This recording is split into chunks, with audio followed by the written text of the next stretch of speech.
Assalamualaikum warahmatullahi wabarakatuh. Perkenalkan, nama saya Ragil Bungastianingsih. Saya dari Pendidikan Geografi Angkatan 2019 dan kali ini saya akan menampilkan video peer teaching dengan materi konsep wilayah dan perwilayahan untuk memenuhi tugas mata kuliah Strategi Belajar Mengajar Geografi. Selamat menyaksikan.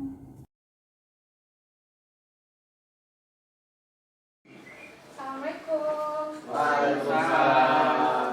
Pagi anak-anak. Pagi, Bu. Nah, sebelum kita memulai pelajaran pada hari ini, alangkah baiknya kita berdoa terlebih dahulu ya. Coba ketua kelasnya pimpin doa. Ya, Silakan. sebelum kegiatan belajar mengajar, alangkah baiknya kita berdoa kepercayaan dan agama masing-masing. Doa dimulai. Doa selesai. Memberi salam. Assalamualaikum warahmatullahi wabarakatuh. Waalaikumsalam warahmatullahi wabarakatuh. Ibu mau absen dulu. Aldi Antoni, Hadir, Bu. Rio Prayogo, Hadir. Wiwit, hadir Bu. Syakila, Saya. ya. Ozi, Hadir, Bu.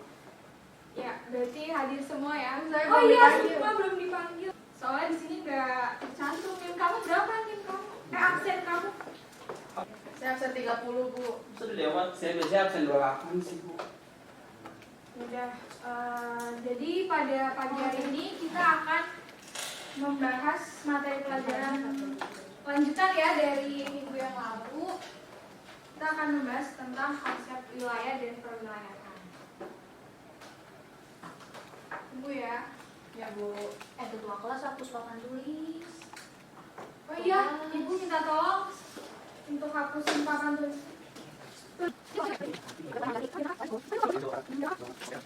Ya, langsung ya kita mulai tentang konsep wilayah dan perwilayahan. Nah, di sini ada 3 gambar.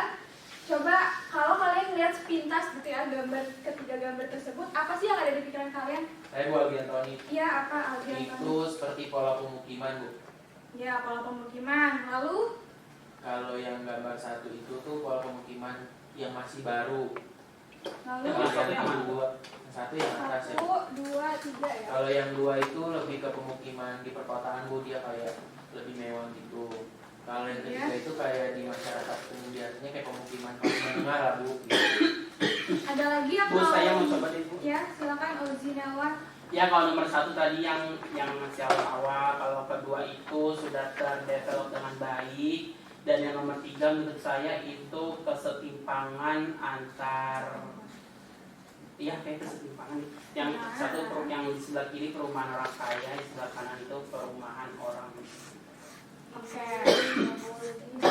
Jawabannya udah bener ya antara Tony dan juga Ozi, tapi sebenarnya kalau kita lihat nggak cuma pola permukiman aja di ketiga gambar tersebut, tapi kita juga bisa melihat perbedaan wilayah gitu. Perbedaan wilayah, misalkan di daerah sini, di sini kebanyakan itu lahan-lahan hijau seperti mungkin kita bisa lihat itu kayak lahan hijau terbuka gitu ya. Kemudian di sebelah sini itu pemukiman dan lain-lain sebagainya gitu. Nah, ini yang akan kita bahas pada pertemuan kali ini tentang wilayah. Wilayah, menurut Taylor, ada yang bisa coba bantu Ibu bacakan slide-nya? Saya deh, Bu. Ya. Wilayah merupakan bagian dari permukaan bumi yang teritorialnya dapat dibedakan dengan daerah lainnya melalui karakteristik tertentu. Itu menurut Taylor. Sedangkan yang PP nomor 47 tahun 1997 itu menurut undang-undang ya. Ya. Wilayah merupakan ruang yang merupakan kesatuan geografis beserta segenap unsur terkait padanya yang data dan sistemnya ditentukan berdasarkan administrasi dan aspek fungsional. Nah, jadi wilayah itu adalah bagian dari permukaan bumi ya yang punya karakteristik tertentu yang membedakan dengan tempat-tempat yang lain. Contohnya apa sih Bu? Itu kan pengertiannya aja, tapi secara realnya tuh gimana? Contoh sederhananya gini. Kalian di sini kelas berapa? 12 IPS berapa? 12 IPS 2, Bu. Nah, 12 IPS 2 ini tentunya punya karakteristik yang berbeda gitu antara kelas-kelas IPS yang lainnya walaupun masih sama-sama IPS. Contohnya mungkin kalau ibu lihat secara nilai kalian lebih unggul dari kelas-kelas lainnya gitu. Jadi ya jadi punya karakteristik yang membedakan gitu dari wilayah-wilayah lainnya. Oke. Kemudian secara teori gitu ya, wilayah terbagi menjadi dua. Ada wilayah formal dan juga wilayah fungsional. Wilayah formal itu biasanya disebutnya uniform region dan wilayah fungsional itu adalah nodal region. Wilayah formal ini bersifat seragam atau homogen. Maksudnya adalah biasanya tuh di dalam satu wilayah gitu, dia punya keseragaman yang sama baik dari secara fisik, sosial maupun yang lainnya. Kemudian batas-batasnya itu bersifat statis. Statis itu maksudnya dia mengalami perubahan yang tetap gitu, walaupun dia nantinya mengalami perubahan tapi sifatnya itu lama gitu. Jadi disebutnya statis. Kemudian yang ketiga memiliki kriteria batas seperti batas administrasi, batas fisik, dan juga batas sosial budaya. Batas administrasi misalnya wilayah satu dengan wilayah itu, wilayah lainnya dibedakan melalui kayak misalnya kabupaten kota, kemudian provinsi, dan lain-lain sebagainya. Kemudian batas fisik seperti wilayah subtropis, kemudian tropis, dan wilayah-wilayah fisik yang lainnya. Kemudian batas-batas sosial budaya itu antara satu wilayah dengan wilayah lainnya, mereka punya kehidupan sosial yang berbeda-beda gitu. Kemudian wilayah secara fungsional atau nodal region terdiri dari daerah inti dan daerah pinggiran yang saling ketergantungan. Kemudian batas wilayahnya itu lebih dinamis dan dipengaruhi seberapa kuat interaksi antara wilayah. Contohnya gini ya, misalnya ada Mbak Spidol. Misalnya wilayah nodal atau wilayah fungsional itu kan terdiri dari daerah inti ya. Sebut daerah inti A. Kemudian daerah pinggiran yang saling ketergantungan B, C, D, E gitu. Sebut wilayah A ini adalah Jakarta. Kemudian wilayah pinggirannya itu apa? Seperti Bekasi. ya, Bekasi. Bogor. Depok. Bekasi. Depok mana sih Depok? Nggak tahu. Depok Ayu Ting Depok. Ting Bu. Kemudian Bapak Rojak. Bojonggede. ya, Bojonggede itu masuknya ke Bogor. Ya, Bodetabek, Bojonggede Tangerang ya, termasuk juga. Nah, kemudian wilayah-wilayah pinggiran ini dia dihubungkan melalui apa gitu? Bisa melalui transportasi, kemudian Jalan Bu. ya jalan, kemudian komunikasi juga ya. Contohnya seperti apa misalnya? Teleponan. Ya, teleponan, terhubung antara satu dan lainnya. Contoh lainnya kayak misalnya Segi bahasa ya Bu. iya, dari segi bahasa. Secara transportasi misalnya apa? Misalnya orang-orang yang tinggal di daerah Bekasi gitu. Mereka tinggal di Bekasi, tapi mereka punya pekerjaan di Jakarta. Berarti mereka harus melewati sini melalui transportasi tersebut gitu ya. Sampai sini bisa dipahami ya? Kemudian setelah kita bicara mengenai wilayah, kita membicarakan perwilayahan. Apa sih perwilayahan tersebut? Ada yang bisa bantu bacain slide-nya? Ya, silakan. Perwilayahan regionalisasi adalah suatu proses penggolongan wilayah berdasarkan kriteria tertentu. Klasifikasi atau penggolongan wilayah dapat dilakukan secara formal maupun fungsional. Nah, dalam perencanaan pembangunan, pemerintah harus memahami kondisi suatu wilayah karena setiap wilayah memiliki kondisi yang berbeda-beda. Ya, jadi sebenarnya intinya wilayah dengan perwilayahan itu hampir sama, tapi yang membedakan adalah ada penggolongan ya di dalam perwilayahan tersebut. Nah, penggolongan wilayah di perwilayahan ini terbagi secara garis besar terbagi atas lima wilayah. Yang pertama ada natural region, yaitu berdasarkan ketampanan alamnya. Contohnya apa? Contohnya seperti wilayah pertanian, perhutanan, dan lain-lain sebagainya yang terbentuk secara alami. Gitu. Kemudian ada yang kedua single feature region, yaitu berdasarkan pada satu ketampanan tertentu. Misalnya wilayah Indonesia masuk ke wilayah iklim apa?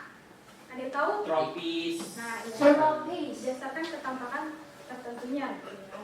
Kemudian ada generic region, yaitu berdasarkan pada ketampakan jenis atau tema tertentunya. Misalnya, kalau tadi Indonesia masuknya ke iklim tropis, apa sih yang yang secara general Indonesia secara general di iklim tropis itu terkenalnya dengan flora dan fauna apa gitu.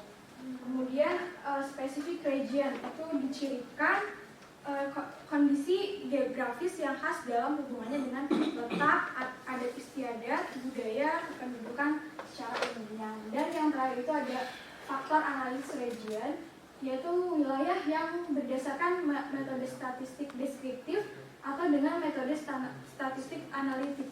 Maksudnya apa nih Bu? Gitu. Maksudnya adalah penggolongan wilayah itu untuk menentukan wilayah-wilayah supaya nanti bisa ditentukan wilayah tersebut itu bisa cocok untuk apa.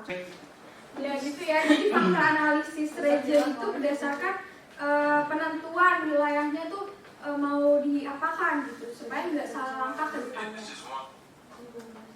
Nah ini ada manfaat dari perwilayahan. Yang pertama itu ada mengurutkan dan menyederhanakan informasi mengenai keanekaragaman fenomena di permukaan bumi. Yang tadi seperti yang tadi Ibu bilang gitu ya, di wilayah tropis itu keanekaragaman fenomenanya tuh berdasarkan apa, penampakannya seperti apa gitu. Kemudian meratakan pembangunan di setiap wilayah. Kenapa penting pemerataan pembangunan di setiap wilayah? Karena supaya nantinya yang menjadi pusat pertumbuhan itu nggak hanya di satu tempat, tapi juga di tempat-tempat lainnya supaya nggak cuma satu yang nonjol, tapi di daerah-daerah lain juga. Ya. Yang ketiga, memudahkan koordinasi berbagai program pada tiap daerah. Jadi setiap daerah itu kan punya karakteristik wilayah yang berbeda ya. Tadi Ibu disebutkan di awal, sehingga penentuan kebijakannya juga harus berbeda. Itulah fungsinya adanya perwilayahan atau penggolongan wilayah tersebut. Kemudian yang terakhir, memantau perubahan-perubahan yang terjadi baik gejala alam maupun manusia. Kayak sekarang nih kita masih di masa-masa pandemi gitu ya. Kita harus tahu wilayah mana yang termasuk zona merah, wilayah mana yang zona hijau atau yang mungkin masih kuning gitu ya, supaya ketika kita memasuki daerah-daerah yang red zone gitu ya, kita bisa mengantisipasi hal-hal tersebut gitu dengan menerapkan protokol kesehatan yang baik, hand sanitizer, cuci tangan, menjalankan 5M. Mungkin sampai sini ada yang pengen ditanya terlebih dahulu? Saya mau nanya deh Bu. Oh ya, Ozi. Kenapa perwilayahan itu penting Bu? Maksudnya kenapa sih harus dipisah-pisahin sama gabung aja? Ya, seperti yang udah Ibu jelaskan tadi ya, penggolongan wilayah itu penting supaya kita tahu gitu arah dan kebijakan dari setiap daerah tuh mau dibawa kemana gitu. Karena yang tadi Ibu bilang gitu, wilayah itu kan pasti punya karakteristik yang berbeda ya antara satu dengan yang lainnya. Gak bisa kebijakannya hanya satu aja gitu, secara umum aja gitu. Kita harus lihat kelebihan dan kekurangan di setiap wilayah sehingga nantinya wilayah tersebut bisa berkembang dengan baik gitu. Pemerataan pembangunannya baik seperti itu ya. Oji, terjawab ya? Iya, makasih Bu. Ya, sebenarnya waktu kita udah habis ya. Tapi Ibu mau ngasih satu tugas. Jadi tugasnya itu membuat peta di daerah kalian masing-masing, wilayahnya yang mencirikan dengan wilayah-wilayah yang lainnya. Iya, siap dulu. Petanya pakai apa Bu? Peta simple aja, peta Pakai tulis tangan Bu. peta tematik Gambar sendiri. Nempel ya, kayak misalnya di daerah kalian tuh wilayah kalian tuh identik dengan apa sih? Apakah daerah industri atau sendiri Bu? iya, atau pertanian atau yang lainnya gitu. Ya udah, kalau gitu berarti pertemuan kita pada hari ini udah selesai. Cukupkan sampai di sini. Semoga apa yang Ibu sampaikan menjadi pembelajaran untuk kalian semua gitu. Amin. Amin. Ibu cukupkan. Wassalamualaikum warahmatullahi wabarakatuh. wabarakatuh. Waalaikumsalam.